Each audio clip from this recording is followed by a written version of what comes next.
And welcome back. And we have switched to English because I don't dare to do the interview in French, however much I might like to talk about it. But I'm very glad to say we are with Luc Bruyère, aka Lucky Love. How are you doing? Hey, I'm good. How are you? I'm very, very good, thank you. We were talking just off air about how much I like your jumper. And Oh yeah, my blue and green jumper. oh, Love it. It actually comes from a fan. Like I was in Warsaw and we did a concert, and a fan after the show came to me and he offered it to me. So it's really precious to me. It's like a beautiful gift. Did they knit it? Yeah, actually they Whoa! did. It's like hand knitted. Yeah. That is so nice. That is a lot of work as well.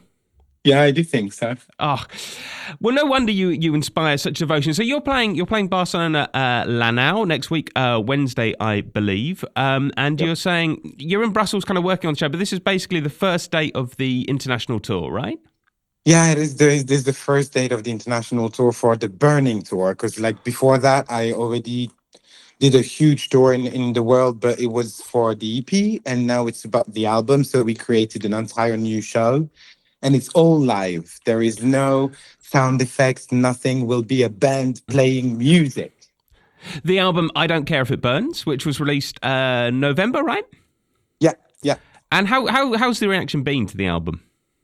Well, it's unbelievably incredible. The way that people receive the album is just crazy. It's like it's beyond what I could actually imagine. It's just crazy because that's also my first album. Before that, I just did one EP.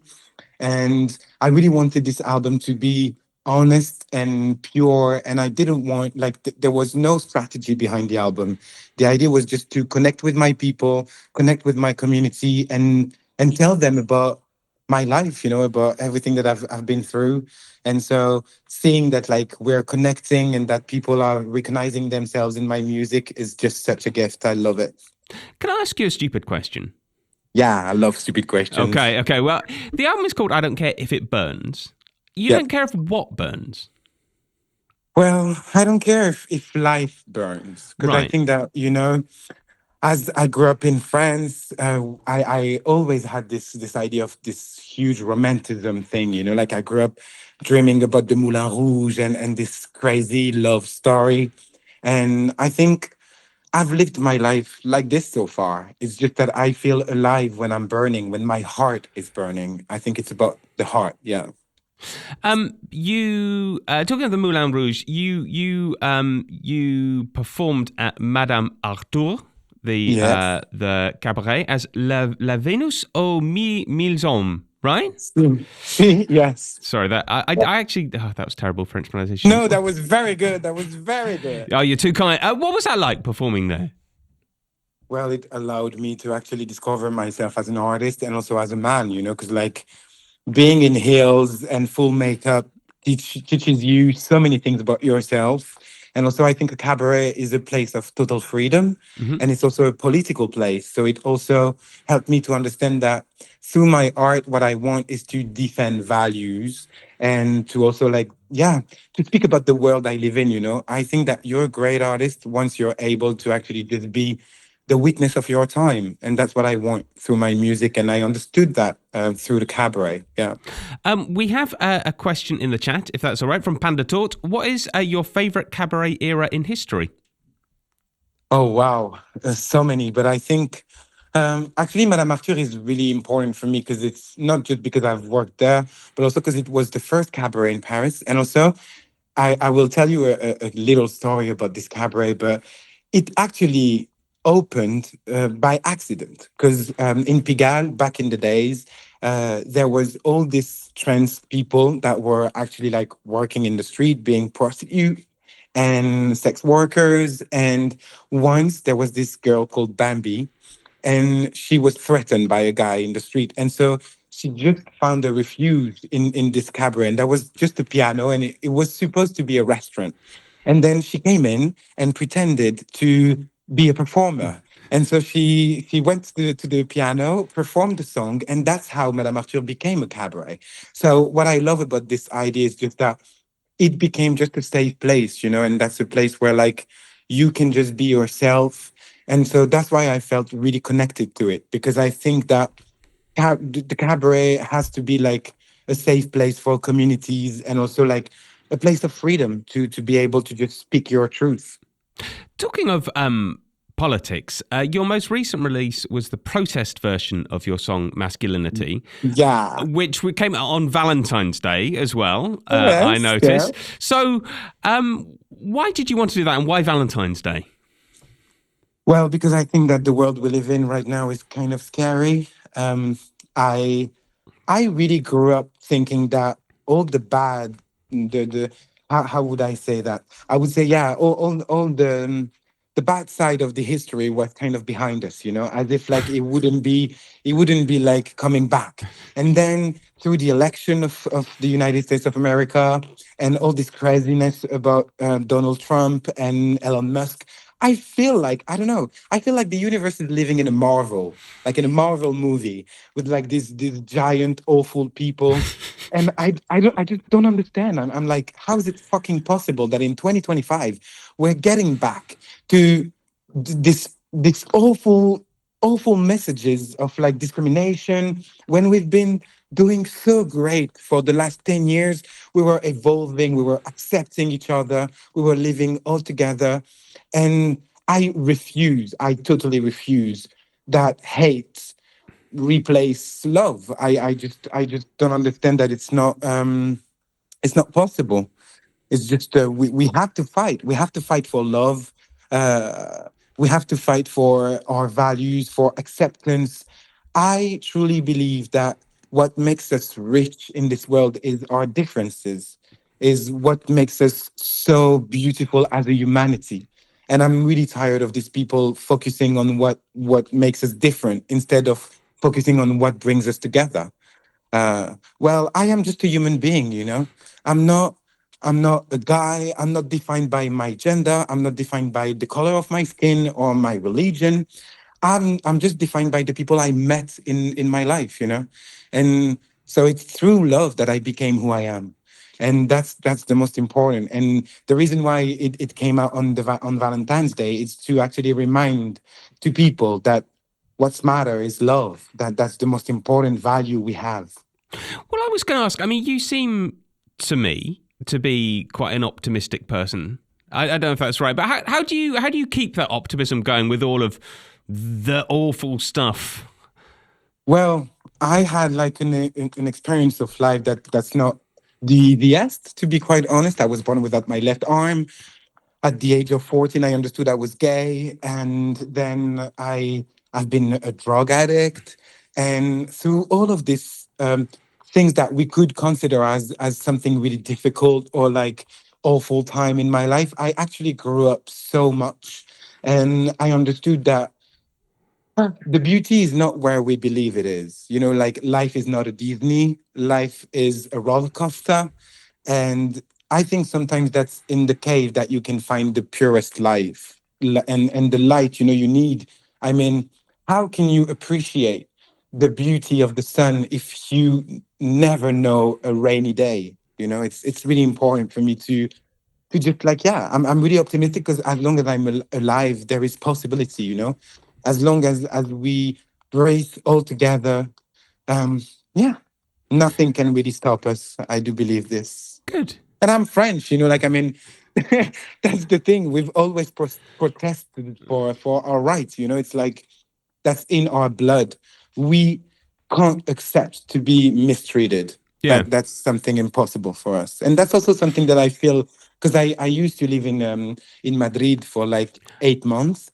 And that's also something I felt in the Spanish culture, with through all the movies I've seen from the Almodovars of the 80s, all these like beautiful values that I found in the Spanish culture. Yeah, that's something that is really like Latin, you know. We know the value of life and we know the beauty of it. Yeah. So, I mean, the actual name Lucky Love is sort of related to that, right? Isn't it? Because I think I read that it's a very personal name. Yeah, it's very personal. I mean, like I am called Love because I got married to an Australian guy, and we got married in Copenhagen, and there you can choose a new name for the couple of the same gender. Ah, And brilliant. so we chose Love. Mm-hmm. And Lucky is just like my nickname since I'm a kid because I'm called Luc. And I don't know, when I saw Lucky in Love, I was like, oh, that's so me. Because actually, that's how I consider myself. I feel really lucky to know the value of love and the Mhm. importance of it. Going back to masculinity a second, I think you said that it is the most vulnerable song that you've ever Yeah. done. Oh yeah.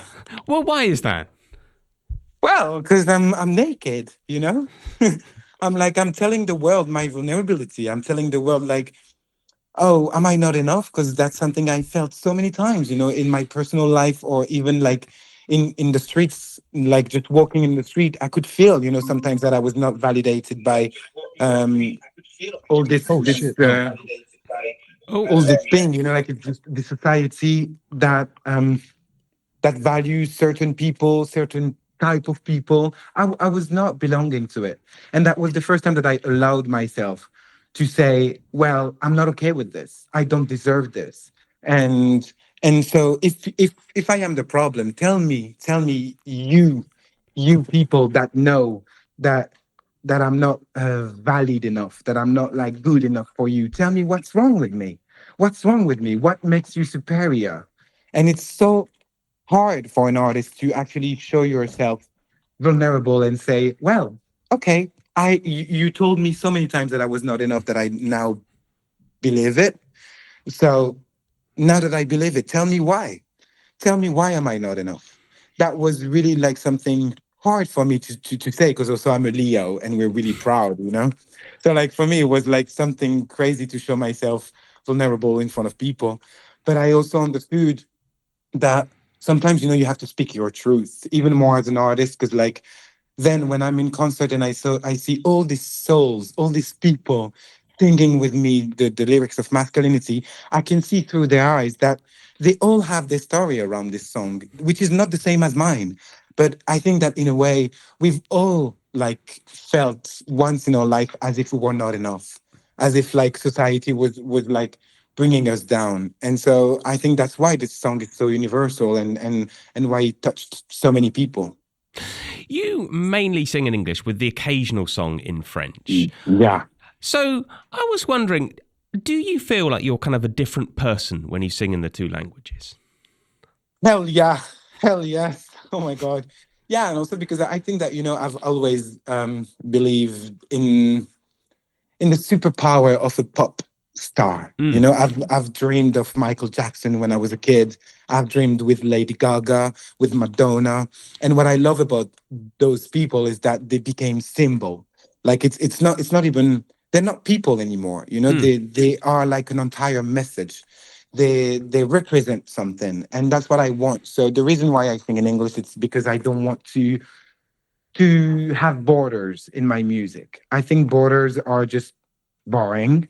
And what I want is to spread the word. I want to spread the word in the entire world. And that's what um, the English language permits me, to do. I'm like, okay, as I sing in English, I can finally like be myself and just spread the word. When I sing in French, I feel like I sing for like a little community of people. Hmm. So it's more intimate and it's more like for kind of my country, which I don't really like. And when I sing in English, I feel like, okay, I am like kind of I don't know, I feel like a politician. I feel like I have something to give to this world. And so I feel also that I have a responsibility.